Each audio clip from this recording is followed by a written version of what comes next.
President Trump now urging Iran-backed Hamas militants to agree to what he called a final proposal for a 60-day ceasefire with Israel in Gaza.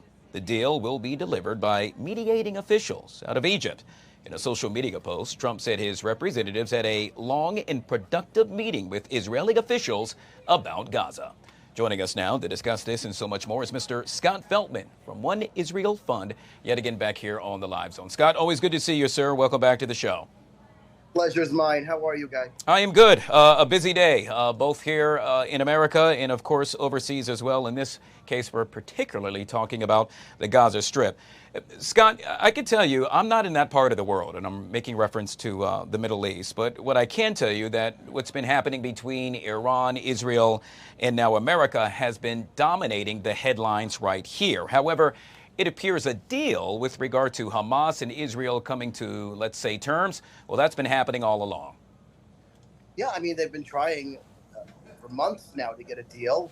Israel wants a deal. Israel has agreed to the outline put forth by Advisor Witkoff numerous times, and Hamas has rejected it each time.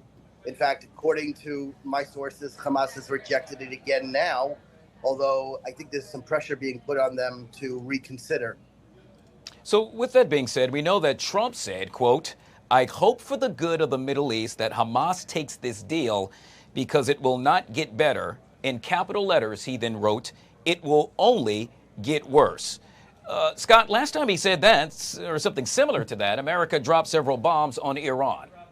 Yeah, I don't think America is going to be dropping any bombs on Gaza anytime soon. But I think that the message is to Hamas that, you know, either come to a deal or we're going to figure out how to forcibly remove you from the Gaza Strip, which, by the way, according to a source today in Israel from Saudi Arabia, they're also putting pressure that they want Hamas eradicated from the Gaza Strip before they would even consider entering into any kind of peace agreements with Israel. So there's a lot of different moving parts here right now. The end result is Hamas is either going to get destroyed in Gaza or they will come to some kind of agreement which will allow them immunity to leave the Gaza Strip and live out their days elsewhere. Yeah, we know that during that 60-day ceasefire agreement, should that happen, the two sides will work with all parties to end the war. As you just stated, unless I misheard you, apparently Israel says that they have to be removed completely from that region. Yet again, is that what you're stating?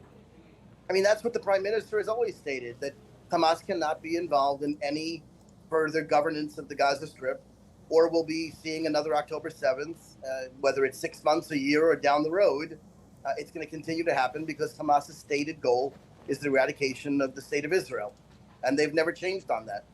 So, Scott, as they say, as the young folks say, let's just be real. I can tell you, and I think you can attest to this as well, that both sides have shown little sign of readiness to really budge from where they're at. Why now? Why will something change? So, first of all, you have to understand that the destruction of Iran's nuclear facilities, their ballistic missiles, and also their financial ability to support, as well as the destruction of Hezbollah, and to a large extent the minimization of the Houthis in Yemen, has really created a perfect storm, so to speak, with Hamas not really having many options here. You know, their financial resources are drying up.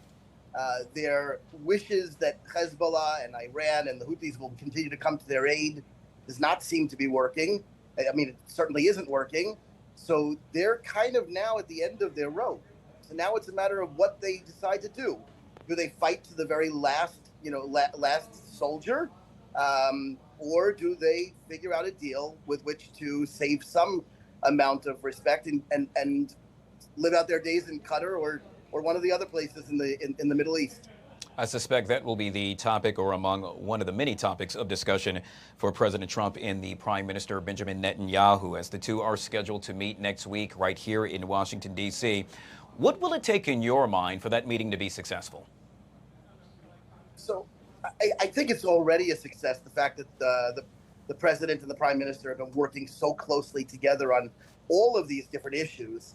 I think it's very clear that the Prime Minister wants to see our hostages fully returned, even though he has accepted a piecemeal agreement.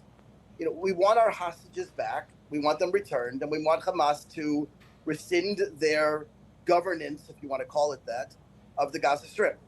It's a twofold message. The president understands it. I believe the president agrees with it, and now it's just a matter of figuring out, you know, the parameters on how to accomplish both of those goals.